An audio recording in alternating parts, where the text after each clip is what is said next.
वालेकुम जी, कैसे हैं आप सब लोग। आई होप कि आप सब बिल्कुल ठीक होंगे और खैरियत से होंगे। तो जनाब, आज का ब्लॉग जो है ना, ये ईद उल अज़हा के हवाले से है। कुछ टिप्स शेयर करूंगी आपके साथ और ईद के बाद किन किन चीज़ों का ख्याल रखना चाहिए, ये सब हम डिस्कस करेंगे। तो चले फिर ब्लॉग स्टार्ट करते हैं और आज की रूटीन भी आपके साथ शेयर करूँगी। सबसे पहले तो हमें एक चीज़ समझनी होगी कि कुर्बानी का जो गोश्त होता है ना, वो रेगुलर गोश्त से डिफरेंट होता है, क्योंकि इसमें खून की मिकदार ज़्यादा होती है।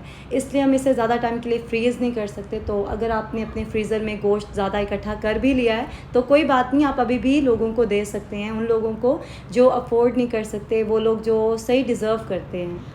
अपने लिए अगर कुर्बानी का गोश्त बनाना हो ना, तो सबसे पहले पानी में 1 चम्मच सिरका डाल के गोश्त को डिप करके रख दें, और आधे घंटे के बाद जब आप उसे स्टेन करेंगे ना, तो आपको काफ़ी डिफरेंस लगेगा मीट में।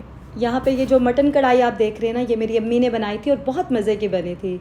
और सिस्टर ने साथ में कलेजी गुर्दे बनाए थे। तो ये हमारा लंच हो गया था ईद के सेकंड डे का। सैलड बनानी थी, लेकिन सब्ज़ी की जो दुकानें हैं वो बंद थी ईद की वजह से, इसलिए प्याज थे घर में तो वही कट कर लिए थे। प्याज इस तरह से कट करके ना, उन्हें नमक लगा के अच्छे से वॉश कर लें। उसके ऊपर थोड़ा सा लेमन जूस डालें, हरी मिर्चें डालें और सूखा पुदीना डाल देना, तो मज़े के लगते हैं। खाना बनाते हुए ना ऑयल का इस्तेमाल कम से कम करें, क्योंकि कोलेस्ट्रॉल लेवल भी बढ़ जाता है और हार्ट के प्रॉब्लम्स भी आजकल बहुत कॉमन है। तो अपनी सेहत का ख़ुद ख्याल करें। अच्छा, इस ईद के बाद ना मीट का इस्तेमाल क्योंकि ज़्यादा होता है, तो हमें अपनी डाइट में कुछ ऐसी चीज़ें भी ज़रूर शामिल रखनी चाहिए जिससे बैलेंस हो जाए। जैसे दही आप ज़रूर खाएं डेली बेसिस पे, और फ्रूट्स खाएं, वेजिटेबल्स खाएं, चाहे किसी भी फॉर्म में खाएं, लेकिन खाएं ज़रूर। गर्मियों में वैसे भी ज़्यादा वैरायटी होती है फ्रूट्स की, तो आप सीज़नल फ्रूट खाएं, वो आपके लिए ज़्यादा बेनिफिशियल भी हैं और आपको कम प्राइस में भी मिलेंगे। और सैलड भी गर्मियों में खाने का मज़ा आता है, तो इस तरह की चीज़ें अपनी डेली रूटीन में शामिल करें। इसके अलावा मीट वगैरह खाने के बाद ना प्यास भी बहुत लगती है, गर्मी भी इतनी ज़्यादा, तो डिहाइड्रेशन हो जाती है। तो कोल्ड ड्रिंक्स पीने की बजाय आप फ्रेश फ्रूट्स के जूस बना के पिएँ और वाटर इनटेक जो है वो ज़्यादा कर दें। मीट को डिस्ट्रीब्यूट करने के लिए या फिर फ्रीज़ करने के लिए ना, प्लास्टिक के जो कंटेनर्स होते हैं डिस्पोजेबल, वो भी अच्छे रहते हैं, लेकिन बेस्ट है कि ज़िप लॉक यूज़ करें, क्योंकि इससे भी ब्लड वगैरह बिल्कुल बाहर नहीं आता। और जब आप स्प्रेड करते हैं मीट को इस तरह से, तो डीप फ्रोस्ट करने में भी बहुत आसानी होती है। और जब भी मीट को डीप फ्रोस्ट करना हो ना, तो कभी भी शेल्फ़ पे ऐसे ना रखें, या तो उसे एक रात पहले आप फ्रिज में रख दें, और या फिर आप ऐसा करें कि पानी लें किसी बर्तन में और उसमें ये पैकेट डिप करके रख दें। आधे से 1 घंटे के अंदर ना ये डीप फ्रोस्ट हो जाएगा। और पानी आपका गर्म नहीं होना चाहिए, या तो नॉर्मल होना चाहिए या फिर ठंडा होना चाहिए।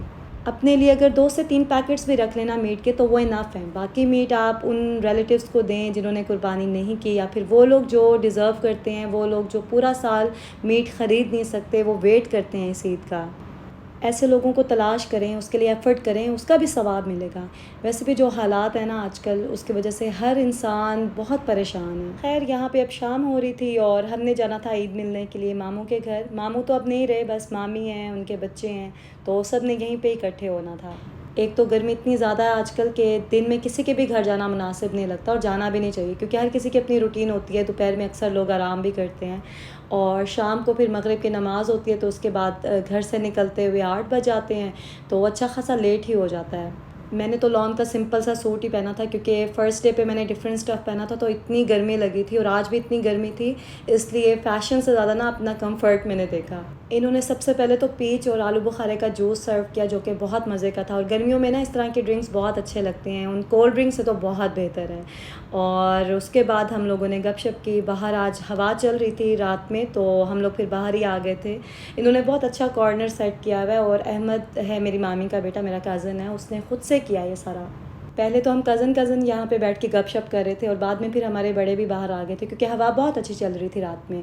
और अभी तो मुल्तान का मौसम काफ़ी बेहतर हो गया, आज तो बारिश भी हुई है। ये तो सेकंड डे का व्लॉग मैं आपके साथ शेयर कर रही हूँ ना, लेकिन अभी जब मैं वॉइस ओवर कर रही हूँ तो 4th डे है ईद के बाद, और अभी मौसम बहुत अच्छा हो गया। बारिश भी हुई थी सुबह, तो टेम्परेचर जो है वो स्टेबल हो गया है कुछ। हमारे मोस्टली रिलेटिव्स ना मुल्तान में ही हैं, कुछ लोग आउट ऑफ कंट्री भी हैं, लेकिन मोस्टली मुल्तान में हैं। तो जब भी गेट टुगेदर होता है ना, बहुत अच्छा लगता है। हम लोग जब यहाँ नहीं होते ना, तो हम फिर इनकी पिक्चर्स वीडियोस देखते हैं, मिस भी करते हैं, एंजॉय भी करते हैं।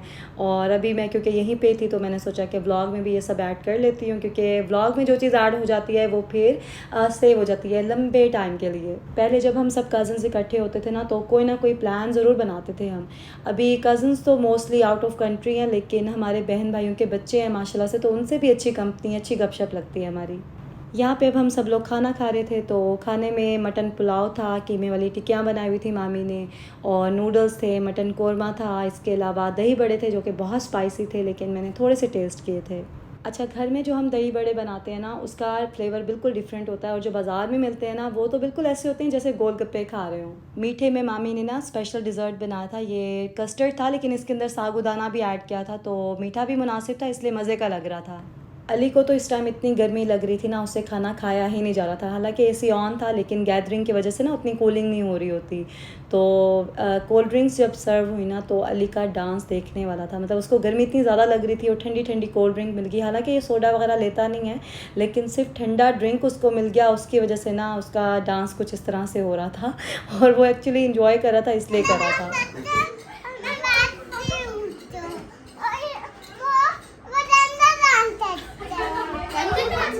आपको अच्छा डांस करना आता है? करके दिखाओ। कैसे कैसे? हाँ। अच्छा, अभी इधर आओ, देखो सीखो उससे। अब आप बड़ी हो रही हो?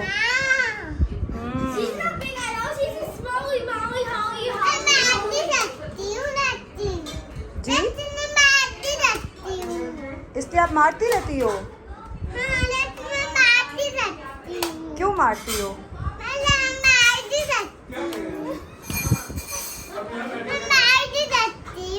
मार भी सकती हो?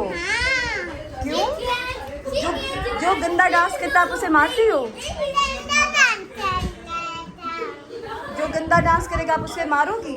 जीत जाएगा।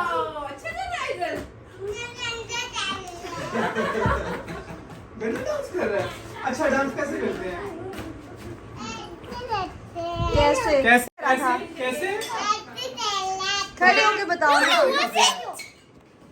आज तो अपनी शर्ट ठीक कर लो बेटा। इधर आओ, मुझे बताओ अली कैसे डांस कर रहा था? कैसे कर रहा था अली डांस? आइजल कौन सा सॉन्ग लगाएं, जल्दी बताओ, मैं लगा रहा हूँ। बुद्धि कह रही है। देखो से किसका फेवरेट है? कौन सा सॉन्ग लगाएं बताओ? बड्डू बड्डी आ रहा है। It tastes like a crow baby. दिखाओ कैसे अच्छा डांस करते हैं। मुझे तो ये अच्छा लग रहा है। चलो करो, सॉन्ग लगाओ अपना। आज तो सही शुगर लगाया बच्चों ने, और हम सब अंदर बैठे गपशप कर रहे थे तो बाहर से मुझे आवाज़ आई कि फ़ौरन से कैमरा लेके बाहर आ जाओ। तो मैं बाहर आई तो देखेंगे सारी बच्चियां जो हैं इस तरह से लाइन से लेटी हुई थी जैसे सन बात ले रही हैं। बच्चे बिना एक्साइटमेंट में पता नहीं क्या क्या करते हैं, और हम भी छोटे होते ऐसे ही फ़न किया करते थे, सारे कज़न मिलके घर घर खेलते थे और पता नहीं कौन कौन सी गेम्स है। अब तो खैर बच्चे आई पैड्स में और इन्हीं चीज़ों में ज़्यादा बिजी होते हैं तो फिज़िकल एक्टिविटीज़ इनकी कम ही होती हैं। खैर अब वापस जाने का टाइम हो गया था तो हम लोग जाते जाते बिना खूब गपशप करते हैं, आधा घंटा तो इसी में ही लग जाता है। तो ये मेरा कज़न है उमैर, मामी का बड़ा बेटा, और ये है मेरी मामी जिनके घर पे गेट टुगेदर था। मेरी अम्मी और मामी की ना शुरू से बहुत दोस्ती थी, तो उनके बच्चे और हम लोग फिर हमेशा साथ साथ ही रहते थे। कहीं जा रहे हैं, कोयटा जा रहे हैं, कभी मरी जा रहे हैं, तो बहुत सारा ट्रैवल हमने एक साथ किया हुआ है। तो अच्छी अच्छी मेमोरीज हैं हमारे पास, जब भी इकट्ठे होते हैं फिर याद करते हैं हम। अभी जाते जाते ना मैंने कुछ प्लांट्स देखे इनके घर पे जो कि बहुत खूबसूरत थे, तो मैंने सोचा आपके साथ भी शेयर करती हूँ। क्या नाम है इसका? ये देखो, इसके ये पत्ते सारे चले हुए हैं ना, बस प्यारा। अच्छा, गर्मी से गर्मी से ना हाँ वही, लेकिन इसमें ये क्या नाम है? लगा ना, इसकी है मेन सारा। नाम क्या है? आम होती है, क्या कहते हैं उसको, आम वही है, लेकिन इस पे मेहनत हुई है तो इसके होते हैं। अच्छा, पतोगी की है, नहीं बहुत प्यारा लग रहा है। पतोगी से आए हैं, अच्छा, यहाँ नहीं बनते, जबरदस्त। पतोगी से बनते थे लोग के पास बहुत सही। हाँ, इसकी बहुत स्लो होती है ग्रोथ, अच्छा, बहुत स्लो ग्रोथ की। तो इस टाइम भी ये समझो ये होगा 25-30 साल का होगा इस टाइम ये। वाह। तो हमें लिए हुए भी इसको कितने साल हो गए, मतलब 12-15 साल हो गए होंगे। और इसकी लाइफ कितनी होती है? 300 साल के भी होते हैं तो। अच्छा, जर्मन शेफर्ड भी है, जर्मन शेफर्ड। किधर? उधर नहीं देखा जर्मन यहाँ पे आयतल और सारा को ये नई एक्टिविटी मिली हुई थी, वो झूले लेके एंजॉय करी थी और ये झूले दे के एंजॉय करी थी। और इनकी दोस्ती माशाल्लाह से बहुत पक्की है। जब ये इकट्ठी होती है ना तो बस इनकी शरारतें भी फिर और तरह की ही होती हैं। तो बस अभी हम लोग घर वापस जा रहे थे, काफ़ी लेट हो गया था, आई थिंक रात के कोई 1 बज रहे थे। व्लॉग को मैं यहीं पे एंड कर रही हूँ। आप लोग अपना ख्याल रखें, दुआ में याद रखें। अल्लाह हाफिज़।